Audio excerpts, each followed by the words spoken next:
speeches that, oh, this is wrong, you should be doing this. That is not the language that William Samoei Ruto will ever understand. The only thing that the William Samoei Ruto can understand are two things: total shutdown and mandamano. Only those two things: total shutdown and mandamano. Kevin NGALA, resident of Kisumu County. In as much as we wish to wish all Kenyans a happy new year, it's very unfortunate that by now Kenyans should know that we have a confused element for a president. And this is as a result of too many lies. We have a president that lies every now and then. And you know, it is said that you can cheat people, but you cannot cheat them all the time. So the confusion that we are having in this government is a confusion that has made this government to have a confused element for a president.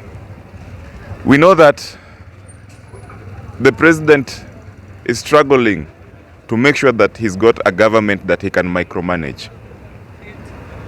He's forgetting that Kenyans have come a very long way.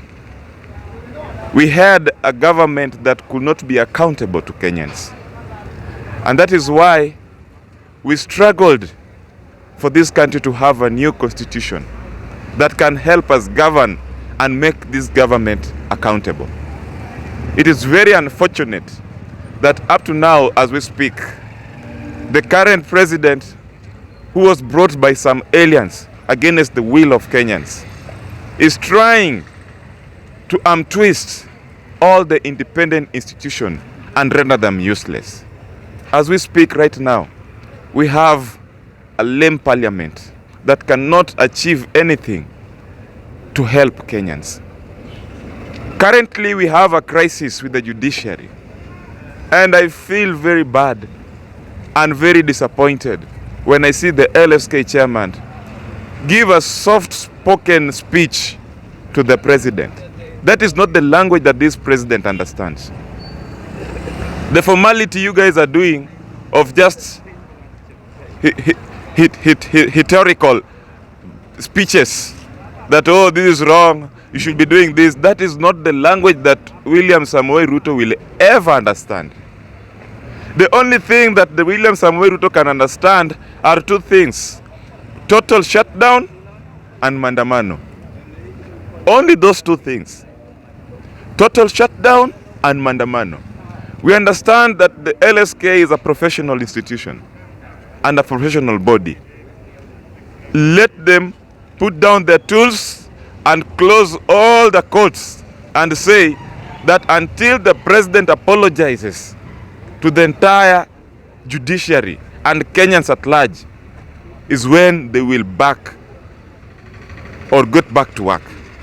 That is the only language that the president can understand. Because that is what is frustrating him. How can he make this government an autocracy, the one that Murkomen was purporting in Rwanda? That is what they're yearning for here in Kenya, where the president does not have anybody who asks him on any accountability. So let this person calling himself the president respect Kenyans. We cannot have a jungle law, everyone for himself. We must respect the law. He's really struggling to micromanage this government so that he can run an institution where nobody is allowed to raise his head above the parapet. And we have seen countries that are frustrating, have bad economy because of the same thing. And that is what gives room for corruption. Every day we wake up in this country today, it's all about corruption. And this is as a result, every Kenyan should be learning. This is a lesson, and it is practical. The day that the democracy will take shape in this country is the day that we shall have a president that is elected through popular initiative. A president that insists on being a president will never work for this country. We have seen African countries that have failed because they keep on having insisting presidents. And that is the only thing that will change us. And therefore, I'd like to send this message categorically to His Excellency the President Raila Amolo Odinga. He's the president that I recognize. That you are not opposition leader. You are the president that we elected. Speak like a president. What we want out of the NADCO report must be achieved. We understand that we cannot dictate to them about the cost of living. We shall continue shouting at the top of the mountain that the cost of living must come down. But the fourth key issues that were passed in the NADCO report must be done, and it has to be done through a referendum, because it is the supreme law that will dictate everything that was passed in the NADCO report. Otherwise, we had those people who are also in Azimio that we knew were going to help us insist on Raila to be the president. 2022 election is still a riddle in Kenyans' mind. We still don't know what happened in 2022. And 2027 is just at the doorstep. Are we going to have the same crisis? Therefore, we are not losing hope in this battle. We are going to insist that Kenya must have its right way according to the Constitution of Kenya. So it's referendum, and we shall shout at the top of our voice about the cost of living. Kisumu ilikuwa nataka kuongelea nchi yetu vile inakuwa administrated.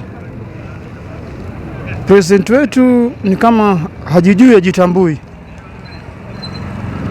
Mwanzo tuwezi sema ni president wetu, manake sisi tuliyemchagua iko nje. Ni president wa Amerika. Wa Amerikani ndio walimleta hapa, wakamweka kuwa president. Kwa hivyo yeye hakuwa na matarajio kutulinda. Ndio kwa sababu saizi ameshindwa kazi. Na kama ameshindwa kazi, afanye jambo la maana.